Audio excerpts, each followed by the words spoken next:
শেখ হাসিনাকে আশ্রয় দেয়ায় প্রধানমন্ত্রী নরেন্দ্র মোদীর ওপর ক্ষোভ বাড়ছে ভারতীয়দের মাঝে। তীব্র সমালোচনা করছেন বিরোধী দলীয় রাজনীতিবিদরাও। অনেকে প্রশ্ন তুলছেন, ভারতের কাছে বাংলাদেশের প্রাধান্য বেশি নাকি ব্যক্তি শেখ হাসিনার? বিস্তারিত থাকছে আরিফ হাসানের প্রতিবেদনে। ২৪-এর গণঅভ্যুত্থানের মাধ্যমে নতুন সূচনা হয়েছে বাংলাদেশের। দীর্ঘ ১৬ বছরের জুলুমের দেয়াল ভেঙে দিয়েছে ছাত্র জনতার গণজাগরণ। তীব্র আন্দোলনে দেশ ছেড়ে ভারতে পালাতে বাধ্য হয়েছেন সাবেক ক্ষমতাচ্যুত প্রধানমন্ত্রী শেখ হাসিনা। ২৪-এর ছাত্র আন্দোলনে যখন আওয়ামী সরকার নৃশংস হত্যাযজ্ঞ চালায়, তখন বিশ্বের বিভিন্ন দেশের শিক্ষার্থীরা বাংলাদেশের ছাত্রদের পক্ষে আওয়াজ তোলে। তাদের মধ্যে ভারতও ছিল অন্যতম। বিশেষ করে পশ্চিমবঙ্গের শিক্ষার্থীরা শেখ হাসিনার পতনের তীব্র দাবি জানায় এবং সে সময় অনেককে গ্রেপ্তারও হতে হয়। ভারতীয় গণমাধ্যমের শীর্ষ খবরে জায়গা করে নেয় সেই আন্দোলন।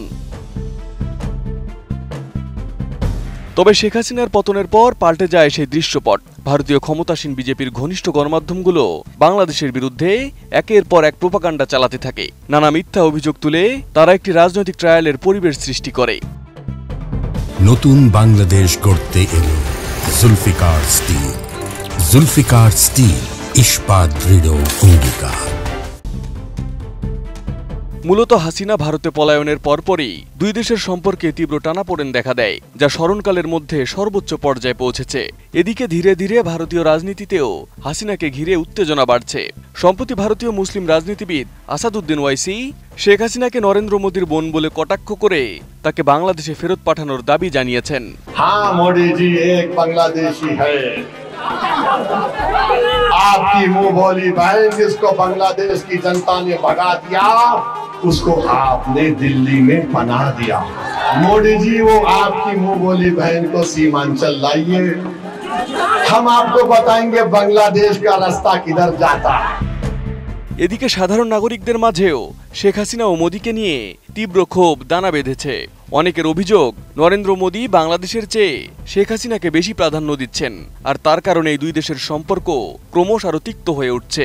রেস্কিউ করে কে নিয়ে এসছে ইন্ডিয়াতে বাংলাদেশের প্রধানমন্ত্রীকে? ওই নরেন্দ্র মোদী তো নিয়ে এসছেন। আজকে সেই বাংলাদেশে নিয়ে এত কথা বলছেন উনি, কিছু বলার নেই। ওনার সম্পর্কে বলতে গেলে লজ্জা হয়। আমাদের দেশের প্রধানমন্ত্রীর নাম অশিক্ষিত নরেন্দ্র মোদী। শেখ হাসিনার সঙ্গে তার দেশের জনগণের বোঝাপড়া, সেই জনগণ স্থির করবেন।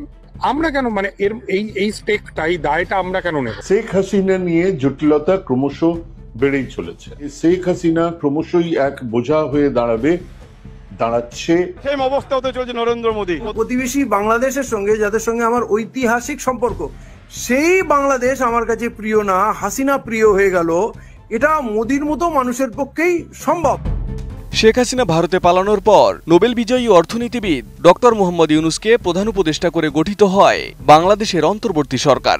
সারা বিশ্ব থেকে যখন বাংলাদেশের নতুন সরকারকে সহযোগিতা করা হচ্ছিল, ঠিক সেই মুহূর্তে বাংলাদেশের থেকে শেখ হাসিনাকেই সবচেয়ে বেশি প্রাধান্য দিচ্ছিলেন নরেন্দ্র মোদীর বিজেপি সরকার। বাংলাদেশের উপর একের পর এক মিথ্যা অভিযোগ তুলে উদ্বেগ জানাতে থাকে ভারত, যার প্রেক্ষিতেই তৈরি হয় তীব্র টানাপোড়েন। বছর পার হয়ে গেলেও এখনো স্বাভাবিক হয়নি দুই দেশের সম্পর্ক।